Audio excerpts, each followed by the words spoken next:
chrétiens conscients, pas des chrétiens somnolents. Parce que la vie et la mort est au pouvoir de la langue de tout un chacun.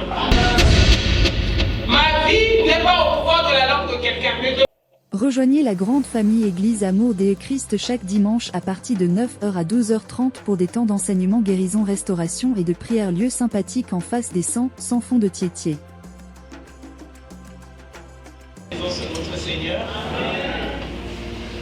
Ce matin, j'ai voulu que les chantent ce morceau. C'est vrai qu'ils n'ont pas, c'est ceux qui ne connaissent pas le chant. C'est un chant pour moi qui a une valeur exceptionnelle. J'ai deux chants, quand j'écoute ces chansons-là, toute ma personne, existence, mon corps, mon âme, mon esprit est vraiment emporté. Je veux vivre comme Jésus. Je ne peux pas vivre comme Jésus et blanche comme neige.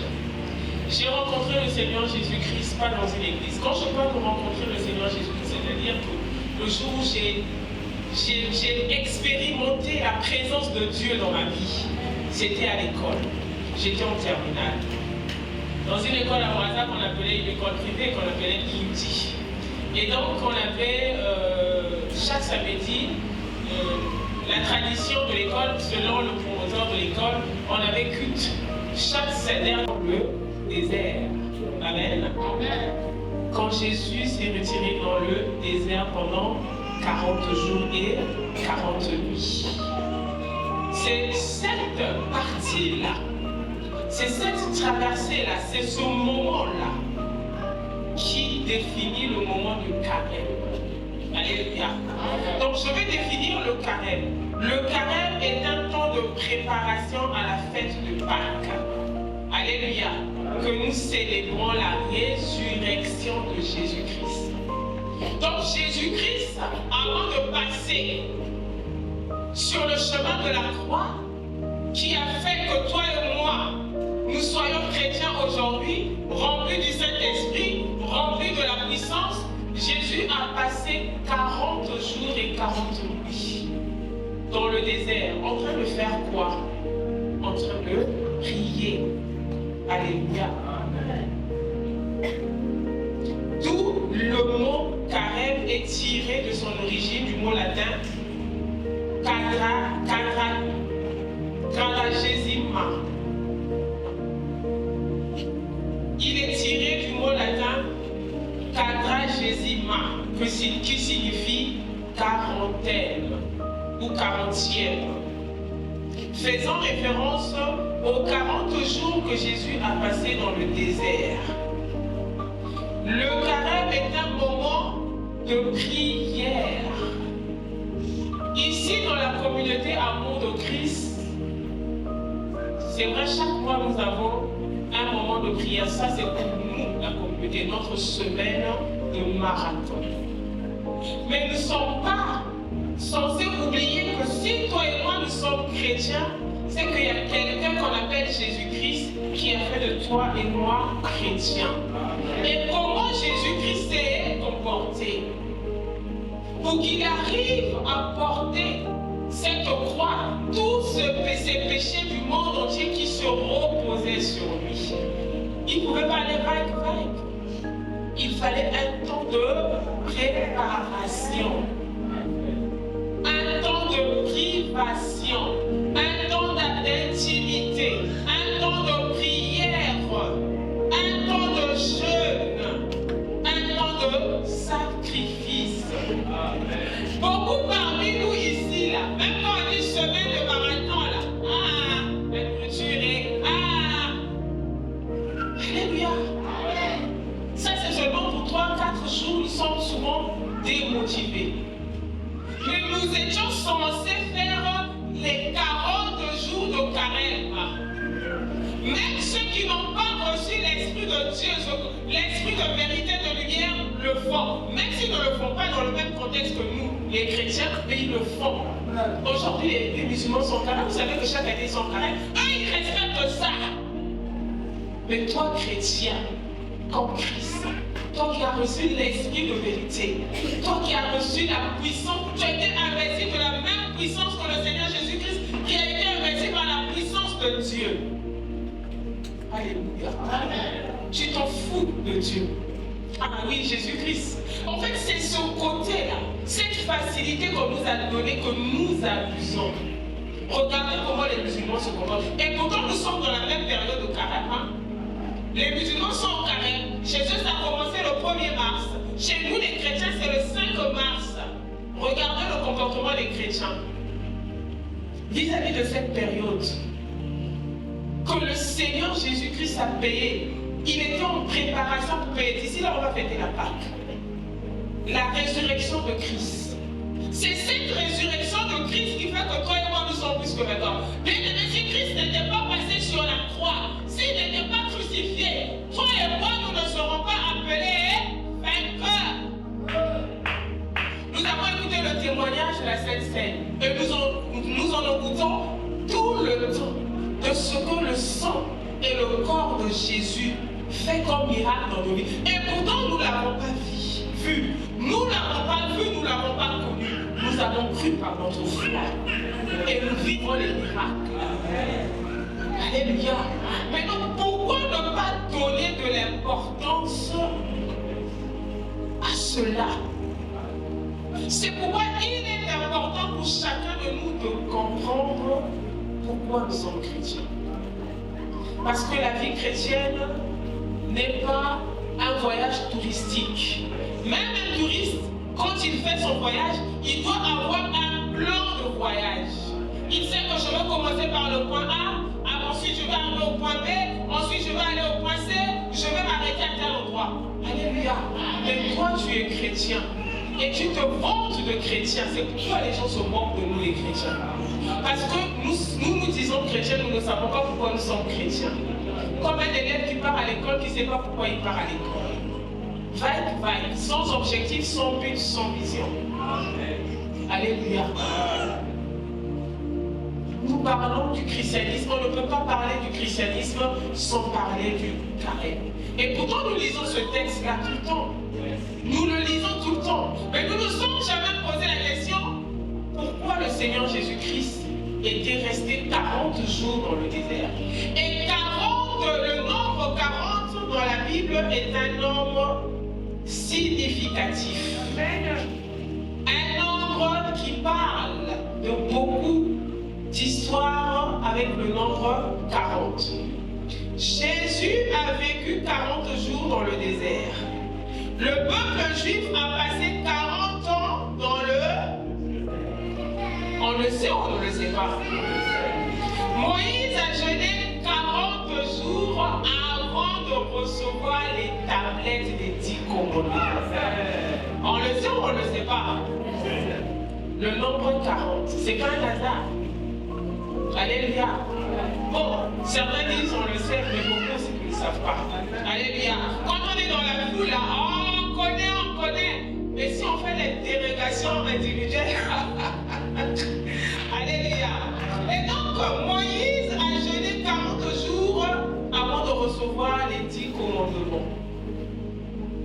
Le déluge de Noé a duré 40 jours avant que Noé ne puisse ouvrir la fenêtre de l'arche et d'envoyer l'oiseau pour aller voir s'il y avait encore, si les eaux avaient séché. Alléluia. 40 jours. Le nombre 40 représente beaucoup de choses.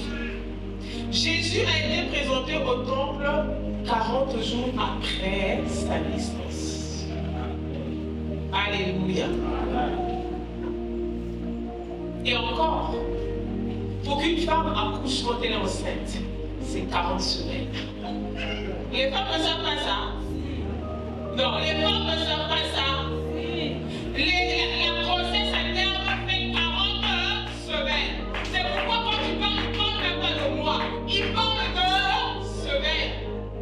Pour qu'un enfant vienne à la vie au monde en bonne et due forme. Quand tu viens avant ce temps-là, tu te retrouves exact. Alléluia. Donc le nombre 40 n'est pas un nombre à prendre à la légère. C'est un nombre qui nous parle et le Seigneur sait pourquoi. Le premier qui a démontré ce nom, c'est le Seigneur Jésus-Christ. quand il passe 40 jours dans le désert pour prier, pour jeûner, pour méditer, parce qu'il savait qu'il était devant un chemin très difficile. Sans la présence du Père dans sa vie, il était impossible pour lui de traverser ce moment-là, de payer le prix qui fait de toi et moi des personnes libres. C'est à cause de cette liberté que nous sommes paresseux.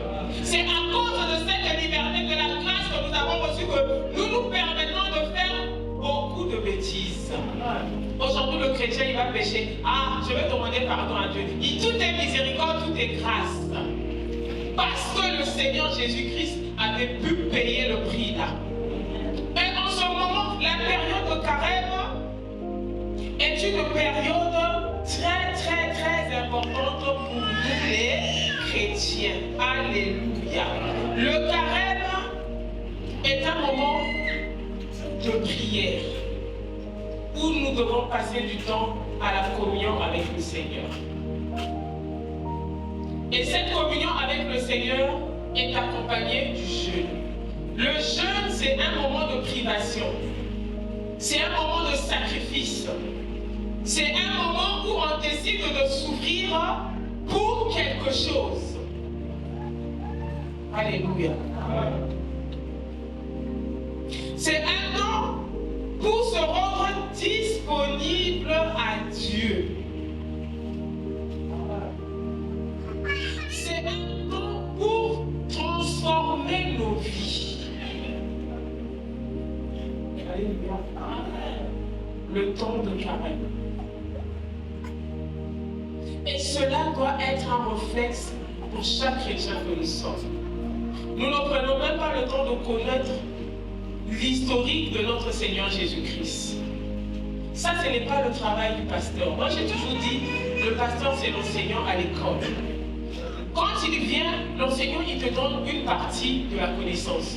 Mais il ne te donne pas toute la connaissance.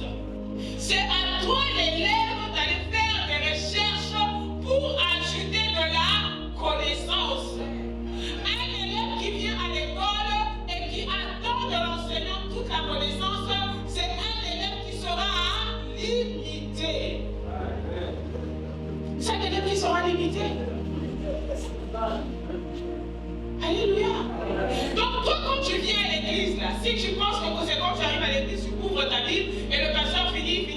Le pasteur va sûrement prêcher sur un pont, sur un thème. Mais le pasteur ne pourra pas prêcher sur tout ce qui concerne le thème qu'il va partager.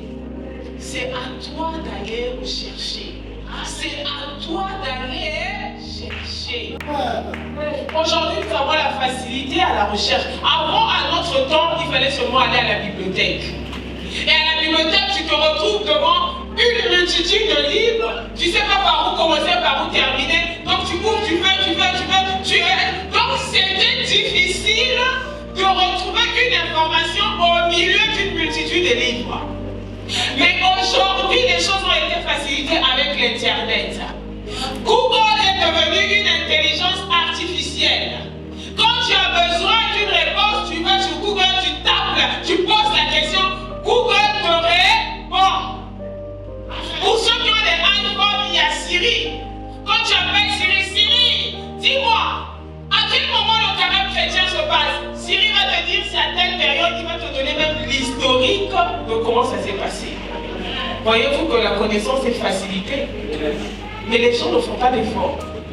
90% de nous qui sommes ici, nous utilisons l'Internet pour TikTok, tu as vu le monsieur là, tu as vu l'histoire là, tu as vu ceci, tu as vu cela, TikTok, Facebook, tu as vu les photos de la star là, tu as vu.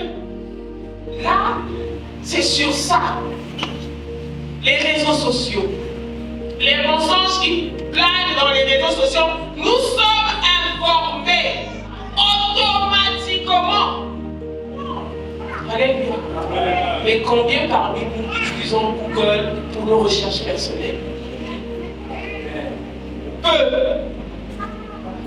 La réunion que nous avons eue, je pense que c'est la réunion des ouvriers où il y a eu une réunion où nous avons eu, il y a eu un débat sur l'extase.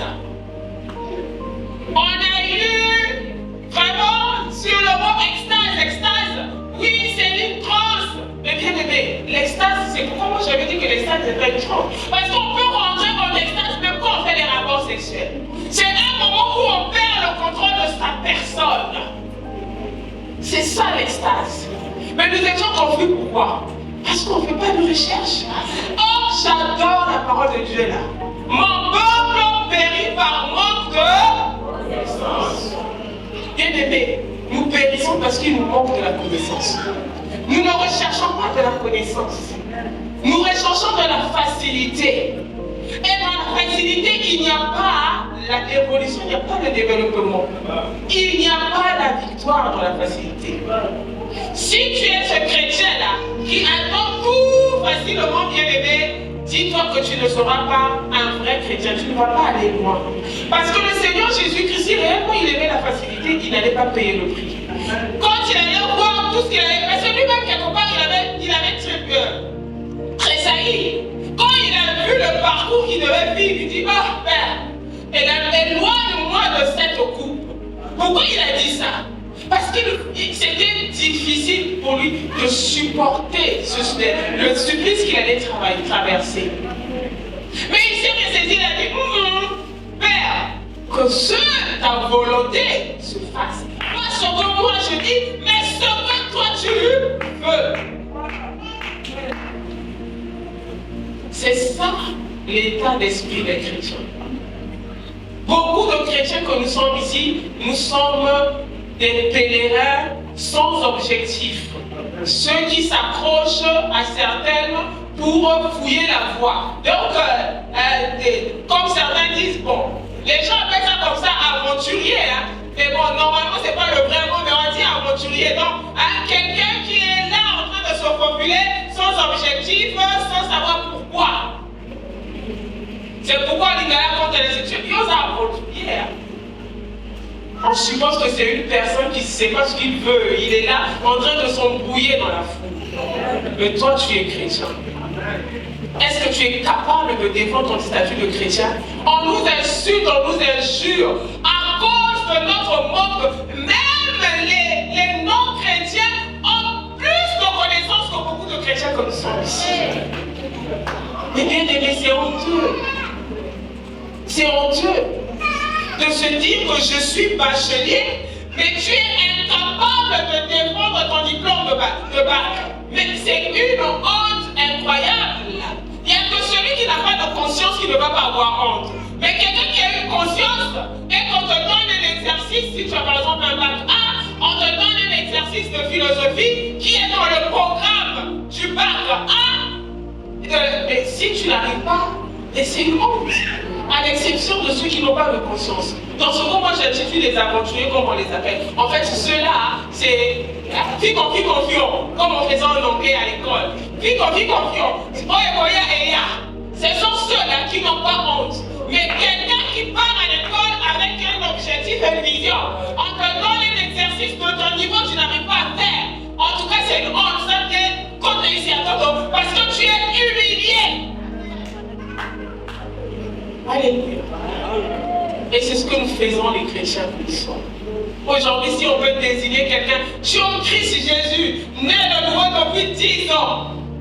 Mais quand on pose une question, tu vas chercher des réponses hors sujet. On est HS, qui n'ont rien à voir avec le contexte. Aujourd'hui, si on pose la question aux chrétiens, beaucoup de chrétiens que nous sommes, parle-moi du carême. Oh, le carême, les chrétiens n'ont pas le carême c'est pour les musulmans. Beaucoup parmi nous ici devaient dire ainsi. Alors que l'islam est venu 600 ans après Jésus-Christ. C'est le christianisme qui existait avant l'islam. Si toi tu n'as jamais su ça, l'islam est le petit frère du christianisme de loin. Donc le carême, c'est nous les chrétiens qui connaissons la valeur du carême. Un enfant qui est né en 2000 et celui qui est né en 2000 et celui qui est né en 1980 ont la même connaissance. Il y a des événements qui se sont passés en 1980 que celui de 2000 ne peut pas connaître. Aujourd'hui, on parle de mal à l'aise. À notre temps, c'était STP. Mais beaucoup de gens ici ne savent pas. Quand je dis, oh,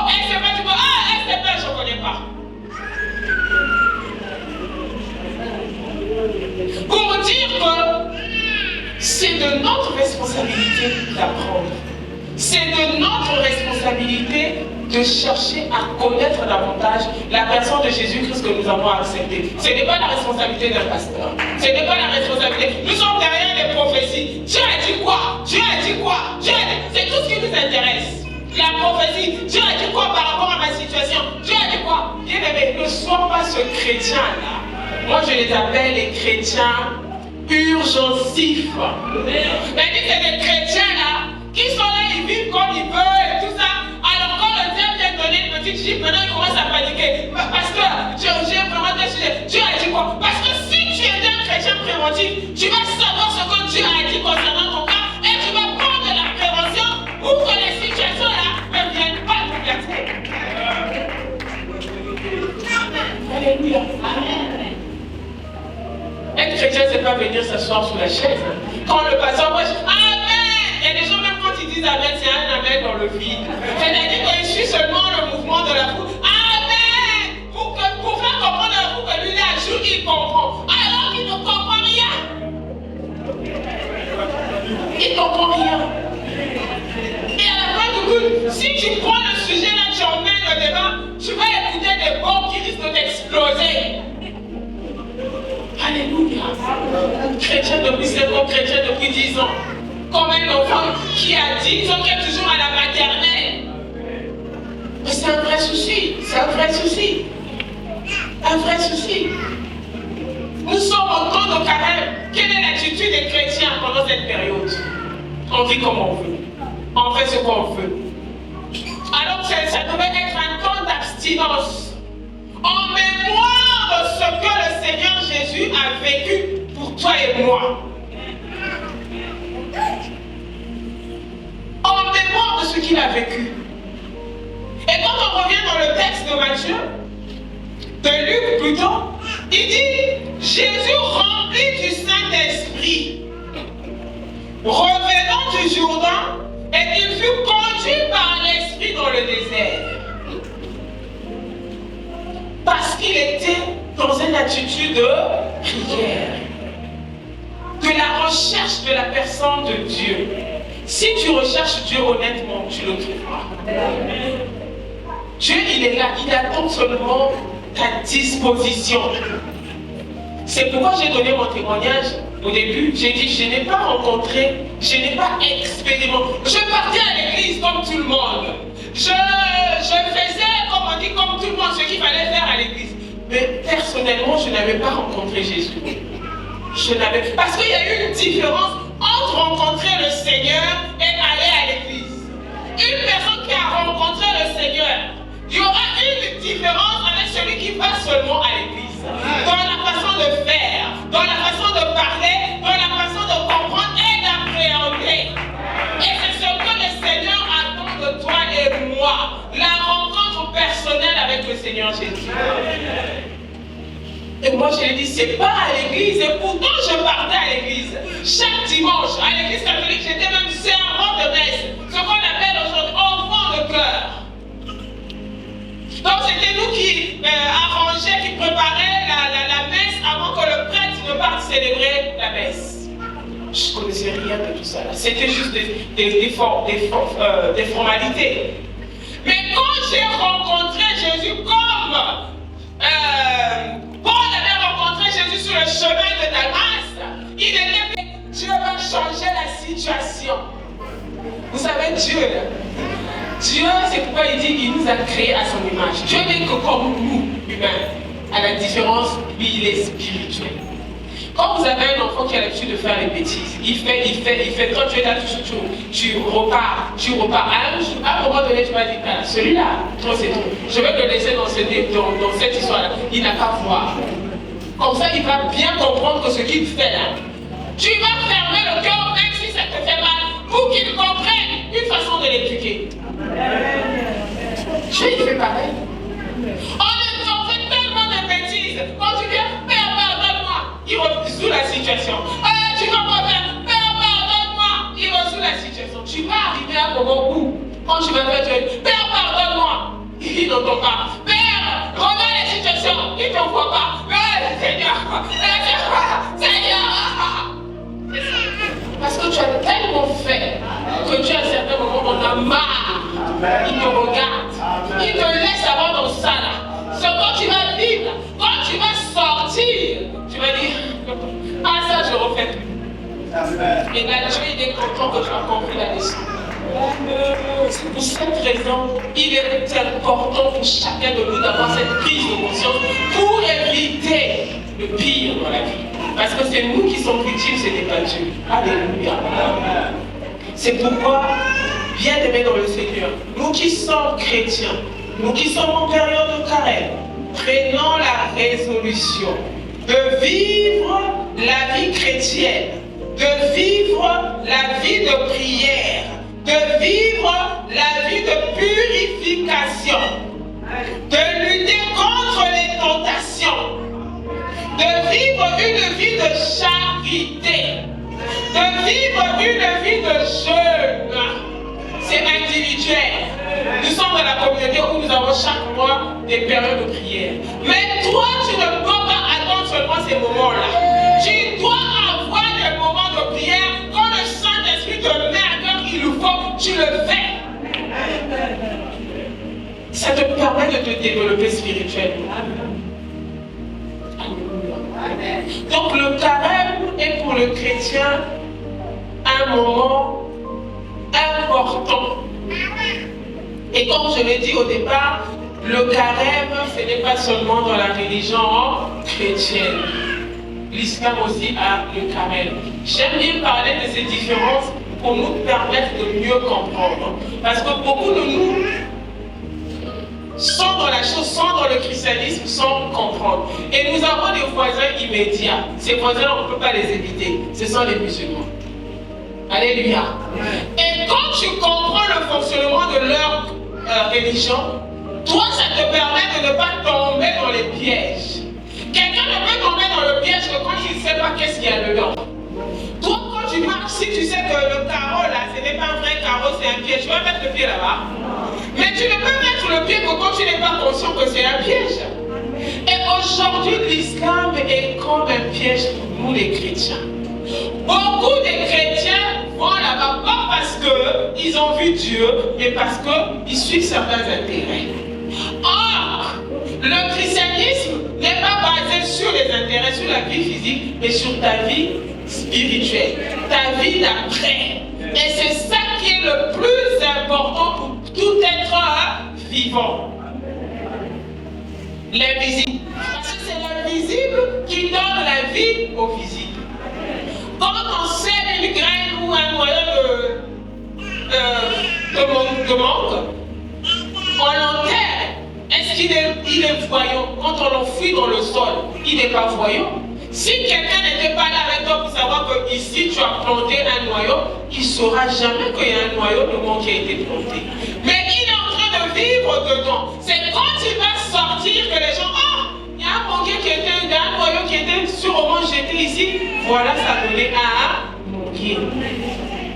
Et c'est la même logique avec la vie spirituelle. La vie elle est spirituelle.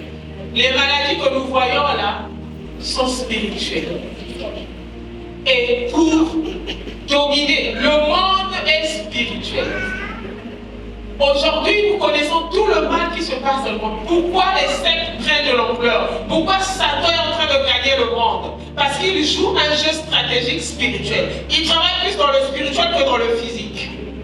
Or, nous, beaucoup de chrétiens que nous sommes, nous travaillons plus dans le physique que dans le spirituel. Ça fait que nous ne pouvons pas être aussi efficaces que ça. Alléluia. Et si chacun que nous sommes ici dans la salle, chacun prend conscience d'entretenir sa vie spirituelle, bien aimé, on va être des personnes exceptionnelles, remarquables. Et c'est ce que Jésus attend de nous. Lui, il était seul. Mais regardez le travail qu'il a fait. Il était seul. Il a fait un travail énorme. Et c'est à cause de ça que ceux qui marchaient avec lui, je peux dire c'est bon et qu'on appelle les disciples, ont vu, ont vécu. C'est là où ils ont cru. Ils ont dit, au regard de tous les dangers que accepter Jésus-Christ peut présenter pour nous, nous on accepte de mourir pour lui. Parce qu'ils savaient que La victoire n'était pas physique, mais était invisible. Et c'est là où se trouve la vraie victoire. Et ils ont accepté pour ça. C'est ce qui fait aujourd'hui, vous et moi, nous connaissons la parole de Dieu, nous partageons la parole de Dieu. Alléluia. Amen. Bien-aimés dans le Seigneur. Le Seigneur attend de nous le réveil. On parle souvent de réveil. J'ai même vu à une conférence qui se présente à l'horizon, on dit le réveil. Je pense, si je ne me trompe pas, le réveil. C'est ça le réveil. Réveiller veut dire sortir de son sommeil. Quand on dort, on est inconscient. Quand on est réveillé, on est conscient. Donc Jésus veut que nous soyons des chrétiens conscients. Des chrétiens conscients. Pas des chrétiens somnolents. Parce que la vie et la mort est au pouvoir de la langue de tout un chacun. Ma vie n'est pas au pouvoir de la langue de quelqu'un, mais de ma langue. Et ceux qui veulent la manger, c'est une décision personnelle. On va célébrer la Pâque le mois prochain, la résurrection de Christ. Et si nous ne savons pas ce que ça veut dire c'est rien. Chaque premier dimanche du mois, en souvenir de ce que le Seigneur a fait, nous venons, nous prenons le pain, nous prenons le vin et nous partons nous asseoir. Ah, biscuit, vous dire moi biscotte, hein? Ah, biscotte, on quoi? Ah, certains vont dire, ah, le vin de cette fois-ci, le jus de cette fois-ci, c'est un peu trop aigre. Ah, cela était bon. Mais ce n'est pas ça. C'est un acte spirituel. Et si tu n'as pas compris l'acte spirituel là, ce que tu viendras prendre évidemment sera comme tu penses, un simple biscuit et un simple jus, et puis ça passe. Rien d'impact dans ta vie spirituelle. Alléluia. Et quand Christ reviendra là, il viendra te trouver, pas en position d'être enlevé avec lui. Conclusion, tout le temps passé à l'église et les symbologies défilées à l'église en vain, pour rien. Alléluia, pour rien. Un élève qui part à l'école 9 mois de l'année scolaire, à la fin échoué. Bien aimé, un élève conscient va pleurer, va se morfondre, va s'interner. Excusez-moi.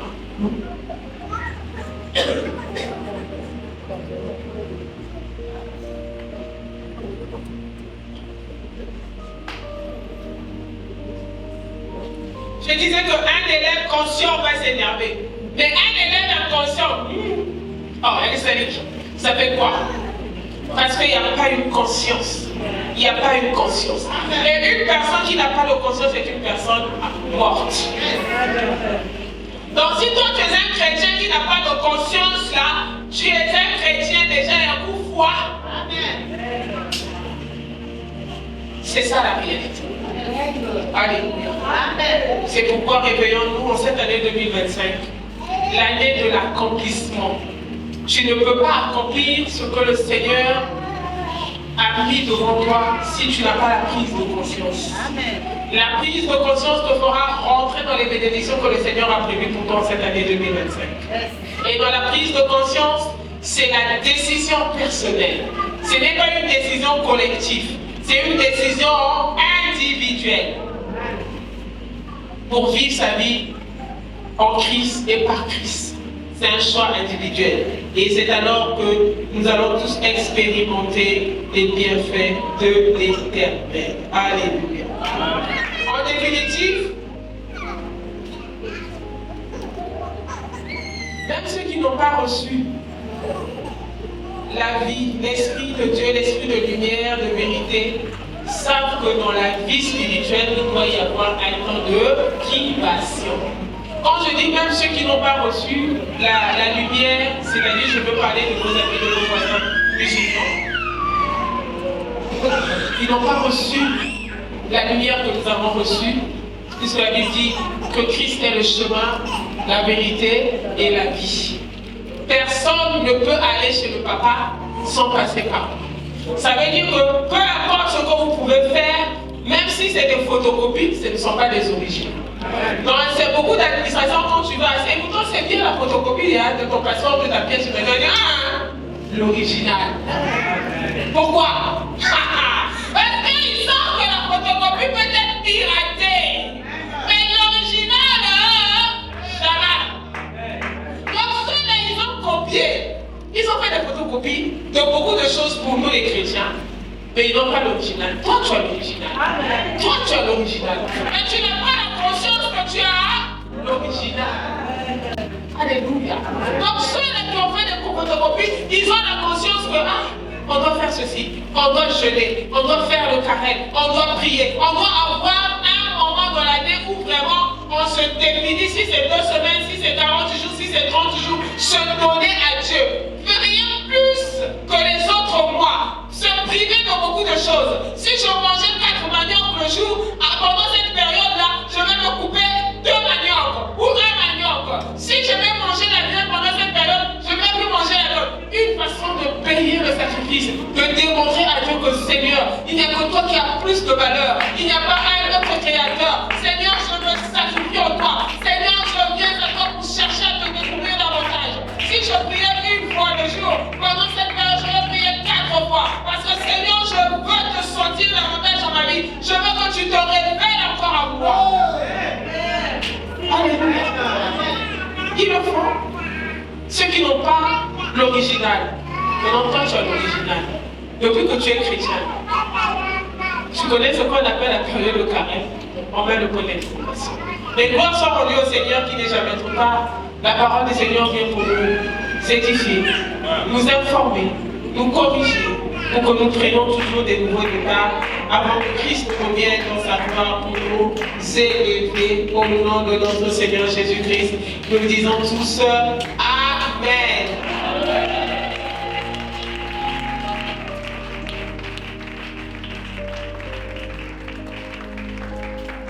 Bien-aimés, voilà le message que le Seigneur nous a partagé en ce jour. Je sais que beaucoup attendaient. Reçois! Tu vas rencontrer l'homme de ta vie. Tu vas retrouver un travail. Oh, ce soir même, tu vas recevoir une visitation. C'est bien. Mais ce n'est pas l'essentiel pour ta vie. Alléluia. C'est pourquoi il n'y a pas eu de motivation, il n'y a pas eu d'appel. On va travailler pour la gloire de notre Seigneur. Alléluia.